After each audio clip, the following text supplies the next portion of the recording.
El Señor esté con ustedes.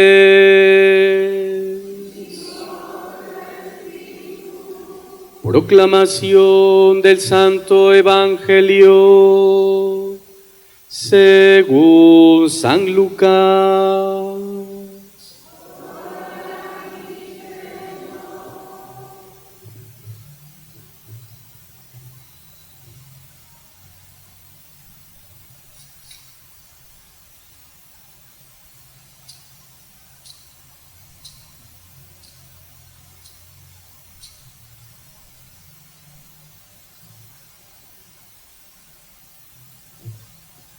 En aquel tiempo Jesús se apareció a sus discípulos y les dijo: está escrito que el Mesías tenía que padecer y había de resucitar de entre los muertos al tercer día, y que en su nombre se había de predicar a todas las naciones, comenzando por Jerusalén, la necesidad de volverse a Dios para el perdón de los pecados.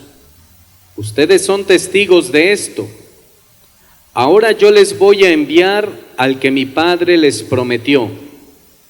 Permanezcan pues en la ciudad hasta que reciban la fuerza de lo alto. Después salió con ellos fuera de la ciudad, hacia un lugar cercano a Betania. Levantando las manos los bendijo, y mientras los bendecía se fue apartando de ellos y elevándose al cielo. Ellos, después de adorarlo, regresaron a Jerusalén llenos de gozo y permanecían constantemente en el templo alabando a Dios. Palabra del Señor.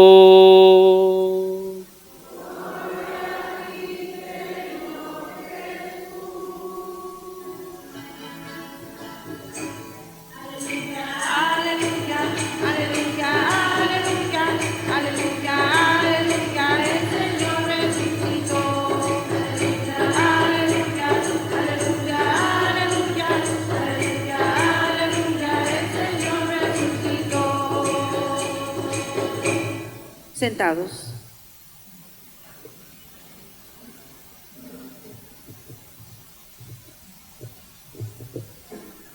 Hagamos un poquito de memoria. Hace 40 días celebrábamos la vigilia pascual. ¿Se acuerdan que nos reunimos aquí enfrente para en la noche con el cirio nuevo, la luz nueva, y celebramos la vigilia pascual? De ello han pasado 40 días. Y después de esos 40 días llegamos a una celebración que tiene un toque de solemnidad que se llama la Ascensión del Señor, que significa que Jesús, por ser el Señor, que Jesús, por ser Dios, Él se eleva por su propio poder, así lo describen los 4 evangelistas, se eleva al cielo y dice el credo, y está sentado a la derecha del Padre.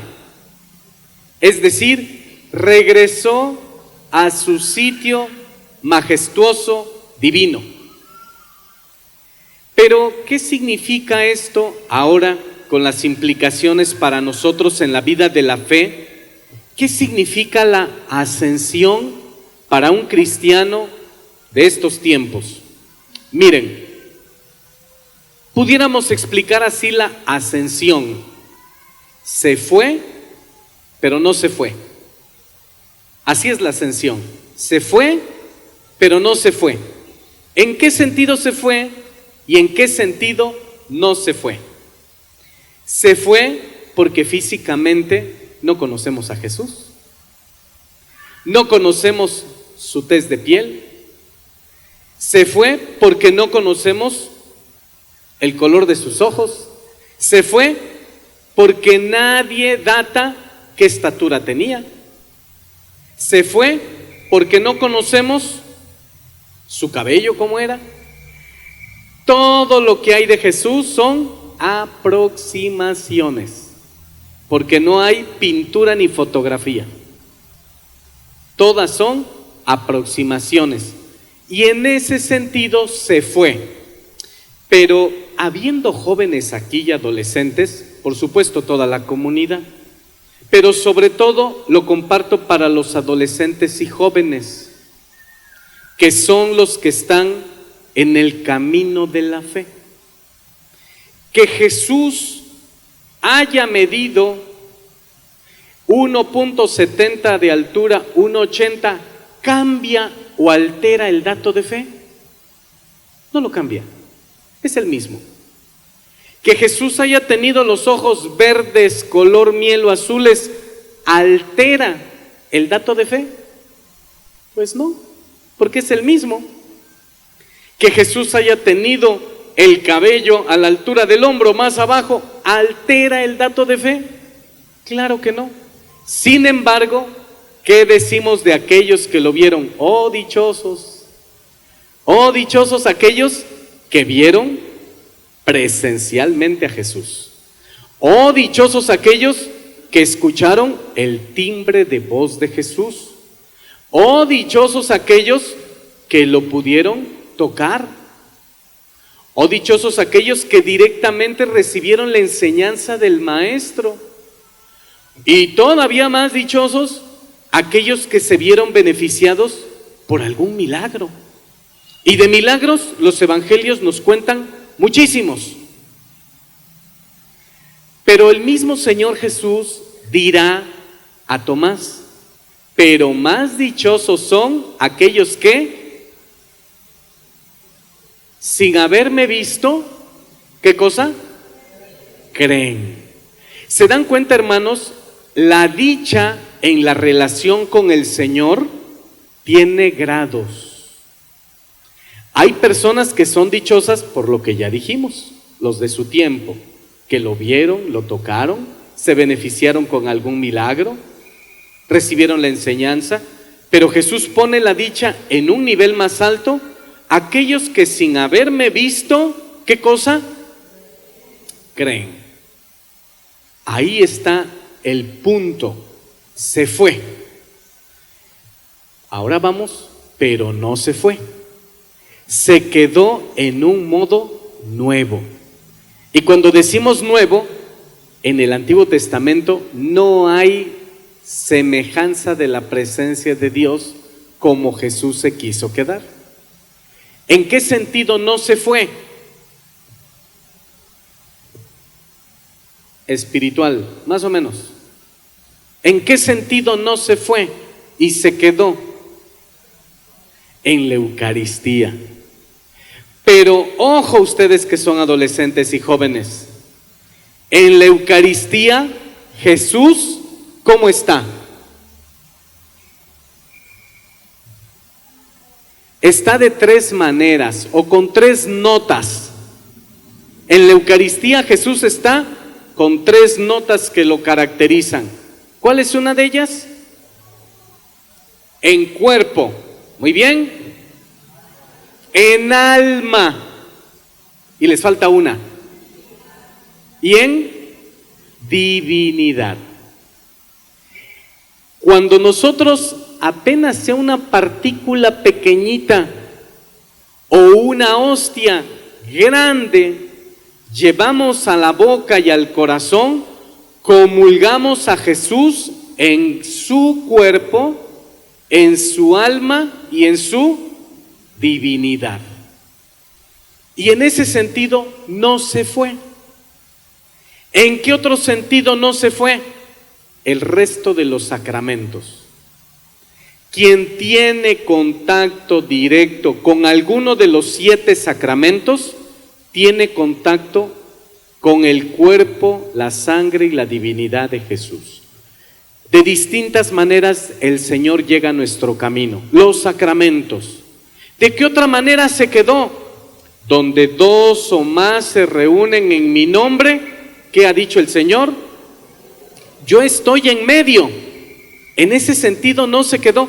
Y por eso tiene sentido que tú salgas de tu casa y vengas a una iglesia como esta, cualquiera del mundo, a celebrar el domingo, el día del Señor.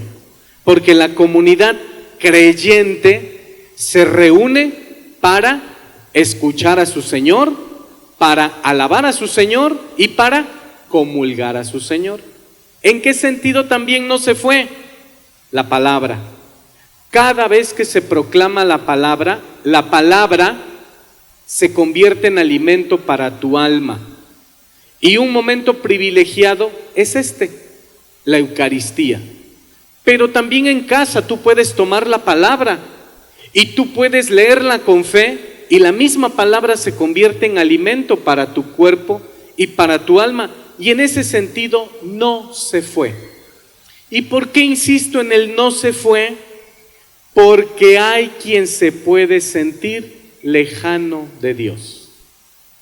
O hay quien puede sentir que Dios está tan distante y tan lejano, más allá de las nubes, que cuándo me va a escuchar, que cuándo me va a comprender, que cuándo me va a ayudar, que cuándo me va a auxiliar, cuando el mismo Señor está más cerca de ti, de mí, de lo que tú imaginas. Porque ¿sabes? Porque el Señor tiene caminos propios y únicos que incluso desconocemos nosotros para llegar al corazón de una persona.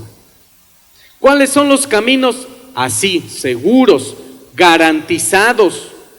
Los sacramentos, la asamblea reunida, la palabra que se proclama, allí Jesús está, garantía. Pero no conocemos otros caminos que el Señor tiene para llegar a tu vida, para llegar a la mía. Tiene distintos caminos y el Señor sabe cómo llegar a cada corazón. La ascensión significa celebramos que el Señor se fue y Él mismo dijo, les conviene que me vaya. ¿Por qué nos conviene que se adelante? Porque en la casa de mi Padre hay muchas habitaciones. Yo voy a prepararles un sitio. Cuando esté listo ese sitio, vendré por ustedes. Es decir, Él mismo bajó solito, pero regresa al cielo ya no solito, sino que nos abre las puertas del cielo para que todos seamos introducidos al cielo con Él. Y esa es la gran esperanza del cristiano, que algún día podamos entrar al cielo con el Señor, que algún día podamos participar allí con el Señor. Pero la primera lectura, en un renglón de sabiduría, cuando contemplan los discípulos que Jesús se va elevando y se va perdiendo en las nubes, aparecen dos hombres de blanco que son ángeles, y ¿qué les dicen a los apóstoles? Exactamente, dice, Galileos, ¿qué están haciendo ahí parados? El mismo Señor que partió al cielo va a volver. En tanto, a ustedes les dejó una misión. Es decir, a ustedes les encomendó una tarea. ¿Y cuál es la misión? Evangelizar, catequizar. Que las demás personas que tienen a mi alrededor que ver conmigo, sea yo un vehículo para que puedan conocer a Dios. Esa es la misión, que podamos hablar del Señor a partir de la experiencia y la evangelización, que conozcan al Señor todas las personas de modo que se conviertan en discípulos del Maestro. Por eso ahí tienes, en muchos casos, ahí tienes a la abuelita o al abuelito hablándole a los nietos de Dios. Por eso ahí tienes en muchos de los casos a mamá y papá que tratan de acercar a sus hijos a Dios. Por eso ahí tienes el papel de muchos servidores catequistas, entre otros tantos servidores que evangelizan de distintas maneras al pueblo de Dios. Es decir, porque hemos recibido la misión del Señor. Vayan y hagan que todos los pueblos sean mis discípulos y que todos conozcan a Dios, para que conociendo a Dios lo amen y amándole le sirvan. ¿Qué regalo tan más grande el Señor nos da hoy en el día de la Ascensión? El decirnos: yo me adelanto al cielo porque allá los espero. Yo sí espero y deseo que ustedes en su corazón tengan el anhelo de ir al cielo y el anhelo de algún día participar para siempre con Dios. Termino con este punto. Mientras el Señor se va al cielo, ¿qué le queda al cristiano que camina por este mundo? La fe, la esperanza y la caridad. Pero fíjate, ¿qué pasa si tú crees? Si tú crees, vas a esperar.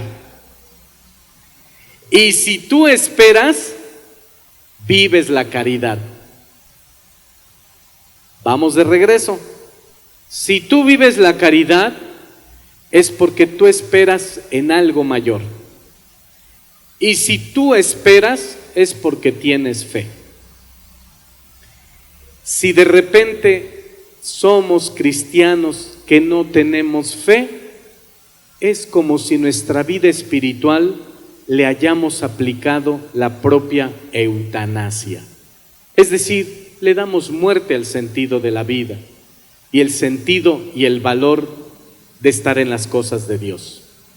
Por eso, hermanos, pidámosle en esta Eucaristía al Señor: auméntame la fe para que crea más en ti, yo que no te vi presencialmente. Auméntame la fe. Yo que no escuché en tu timbre de voz, auméntame la fe.